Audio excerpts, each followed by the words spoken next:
Media మిత్రులందరికీ నమస్కారం. ఈరోజు జనగామ జిల్లా కొంతమేరకు బస్సులో నుండి యాదాద్రి జిల్లా అట్లాగే సూర్యాపేట జిల్లాలో ఎండిపోయినటువంటి పంటలు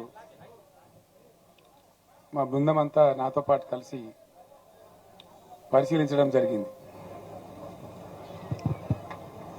చాలా చోట్ల రైతులు పాపం కన్నీరు మున్నీరయ్యి మమ్మల్ని ఎట్లయినా ఆదుకోవాలి, మేము పెట్టుబడి పెట్టి నష్టపోయినాం, బట్ ఖచ్చితంగా మీరు ప్రభుత్వాన్ని డిమాండ్ చేసి మాకు న్యాయం చేకూర్చాలని చెప్పి రైతులు కన్నీరు మున్నీరుగా విలపించినారు. చాలా మంది రైతులు నాతో చెప్పింది ఏమంటే, చాలా గ్రామాలలో నీళ్లు ఇస్తామని అన్నారు కాబట్టి, మొదట ఇచ్చిండ్రు కాబట్టి మేము నమ్మి పంటలు వేసుకున్నాము, మొదలే ఇయ్యమని చెప్తే కనీసం వేయకుండా ఉండేవాళ్ళము, మాకు అనవసరంగా ఈ ప్రభుత్వం నష్టం చేకూర్చింది అని చెప్పి వాళ్ళు స్పష్టంగా నాతోనే స్వయంగా చెప్పడం జరిగింది. రెండవది ఏంటంటే, గత 10 సంవత్సరాలు 10లో 2-3 సంవత్సరాలు మినహాయిస్తే 7-8 సంవత్సరాలు వ్యవసాయ స్థిరీకరణ అనే ఒక అంశాన్ని కేంద్ర బిందువుగా పెట్టుకొని రైతు బాగుంటేనే రాజ్యం బాగుంటుంది అనేటువంటి ఒక మంచి ఉద్దేశంతో గత బీఆర్ఎస్ ప్రభుత్వం కొన్ని స్పష్టమైన విధానాలు తీసుకొని చర్యలు చేపట్టింది. అందులో మీరందరూ కూడా చూసినారు ప్రత్యక్షంగా. దాన్ని ఒకటి, రైతులకు నీరు సరఫరా చేయడం అనేక పద్ధతుల ద్వారా. రెండవది, రైతుకు పెట్టుబడి ఇవ్వడం సరైన సమయంలో. రైతు బంధు అనేటువంటి కార్యక్రమాన్ని దేశంలోనే వినూత్న కార్యక్రమాన్ని మొట్టమొదటిసారి తీసుకొచ్చి టైం మీద అదనుకు వాళ్ళకు అందేటట్టుగా రైతు బంధు పెట్టుబడి సహాయం చేయడం.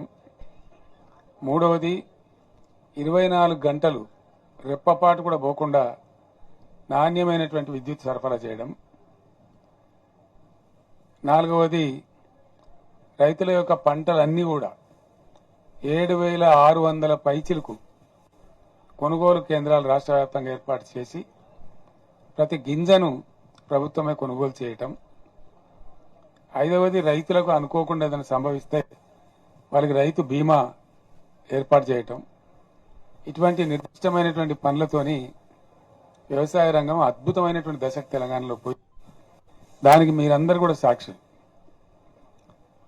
2014 ముందు 30-40 టన్నుల ధాన్యం కూడా పండించినటువంటి తెలంగాణ, 3,40 లక్షల టన్నుల ధాన్యానికి మించిన తెలంగాణ 3 కోట్ల పైచిలకు ధాన్యాన్ని ఉత్పత్తి చేసి పంజాబ్కే పోటీగా నిలిచి దేశంలో అగ్రస్థానానికి పోయేటువంటి పరిస్థితికి దూసుకొని పోయింది. ఇది కట్టుకథ కాదు, పిట్టకథ కాదు, ఇది నిజంగా ప్రజలందరి సాక్షిగా, మీ అందరి సాక్షిగా జరిగినటువంటి దృశ్యం, మనం చూసినటువంటి.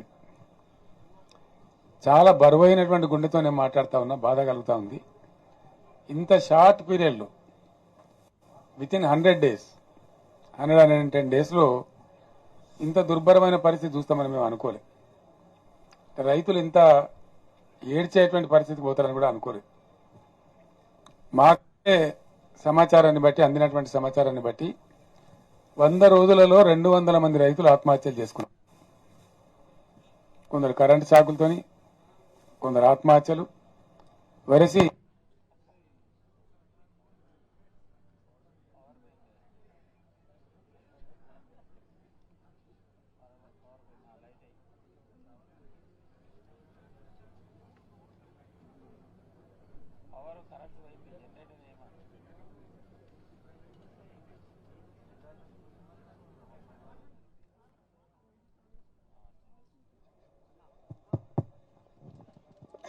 ఇట్లా పోతా వస్తూ ఉంటుంది కరెంటు.